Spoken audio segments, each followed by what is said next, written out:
تعالى تعالى تعالى تعالى. قول لي يا مايكل، انت ازاي قدرت تطور من ادواتك كده؟ دي عندنا عشان النساء اللي قلنا الخلان اللي يقولوا احنا هننزل نهدد البلد ال30. انت ازاي انت ناضل في الحكم تعلن نظاهرات؟ ده اللي انا عايز اعرفه. انا اعرف ان كان الحزب الوطني في النظاهرات لان ايام حسن ضالت الرئيس المخلوع، لان كان الحزب الوطني واسد كان هو اللي ولا يعمل نظاهرات ولا حاجه، عايز حاجه يعلنها لنفسه. اننا بالنسبه للاخوان عشان عارفين اللي هم دايين وهم ناطل عايزين نطلب يروحوا يعلنوا نظاهرات. ازاي دي؟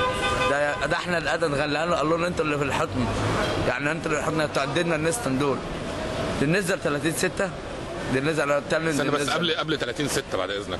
انت اخر مره قلت لي ان انت قدرت كده تلم 10,000 توقيع. تمام؟ حلو. بعد بقى ما طورت من ادواتك وعملت اليافطه الجميله دي، عملت كام توقيع؟ دلوقتي انا معايا 1000 في دقيقه اهو. معايا 1000 ولا معايا. وريني، طلع كده وريني.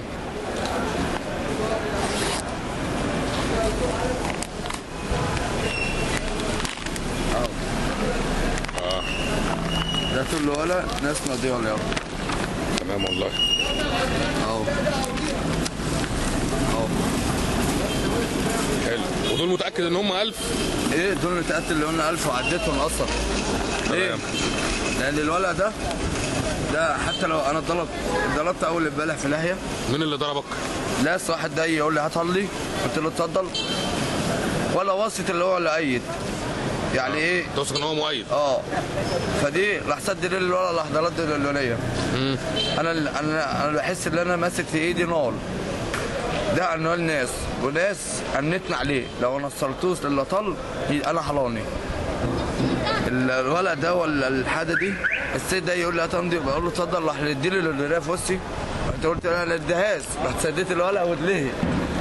راح دي لي ورايا، قلت له حضرتك طالما حضرتك يعني عايز افهم، انتوا الناس بتقولوا دايين بالصناعيه والناس دايين بتقول حاجه الشرعيه. ازاي تقدر تنزل؟ ده انت خايف من حته ورقه صاحب السيده الحله النورسي خايف منها، يبقى انت دايب بالصناعيه يعني ازاي؟ يا خلاص انا هتحبس بقى بطلب باذن الله، هتحبس واطلع ابقى وزير. انا ما بديهاش بقى كل واحد يتحبس ويطلع يمسك منصب، يبقى احنا مش في مصر، يبقى احنا كده في ايه؟ في طوال النضور. طيب ارجع لنفس السؤال. اخر مره انت كنت عامل 10,000 توقيع ودلوقتي معاك 1000. من بعد ال 10,000 توقيع كله كده على بعض زودت كام توقيع على رصيدك؟ لسه اللي وديته انا وديت امبارح 2000. حلو. 2000 والنهارده 1000، يبقى كله كده 13,000. اللي قال عليهم. حلو. وبالنسبه للنهارده واللي اتسرق مني، اللي اتسرق مني في حلوان عند تنسة التسريد عند الموقف الحلوان وضربوا لي، اتسرق مني ولد كتير قوي، بس الولد اللي هو الازرق بتاعنا اللي هو الناس نسخه جديده، فلما سرقوه خدوا منه التوقيع وقلبوا الولد وصفت الولد بيولع. وانا لما انا اقول انا دايب الصناعيه وتتعدي على المطلات بتاعتنا، يبقى انت رئيس لو سمحت يعني. انت كنت موجود في المقر ساعه ما اتحرق؟ كنت موجود في المطل.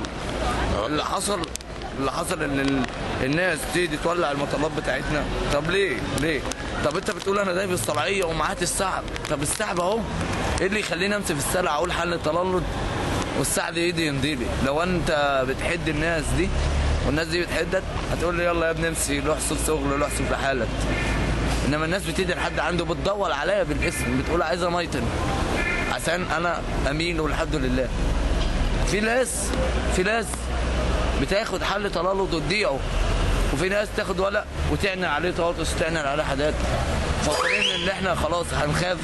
لا، احنا هنفضل في البلد دي ومش هننسى انها انا معروض عليها لجوء، انا مش هنسى ان البلد دي وهفضل. معروض عليك لجوء سياسي فين؟